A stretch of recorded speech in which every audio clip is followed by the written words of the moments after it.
क्या उत्तर प्रदेश के संभल जिले को सांप्रदायिक आग में झोंकने की साजिश हो रही है?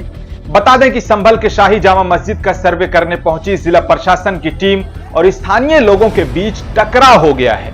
मुसलमानों पर लाठीचार्ज हुई। दरअसल मस्जिद को मंदिर बताकर हिंदू पक्ष ने न्यायपालिका में याचिका दायर की और उस पर तुरंत सुनवाई करने के बाद जज साहब की तरफ से सर्वे का आदेश दे दिया जाता है। सर्वे टीम के लोग धार्मिक नारा लगाते हुए सर्वे करने पहुंचते हैं। सोचिए, जब एक बार सर्वे हो चुका है तो दोबारा सर्वे कराने की क्या जरूरत है?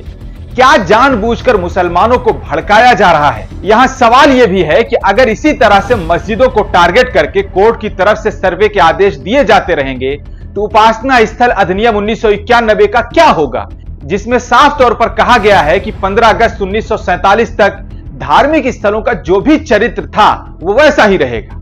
अगर इस कानून को मानना ही नहीं है तो इसको फाड़कर फेंक देना चाहिए। क्या आपको नहीं लगता कि मस्जिद मदरसों के सर्वे के नाम पर मुसलमानों को भड़काकर सांप्रदायिक हिंसा कराने की एक बड़ी साजिश हो रही है?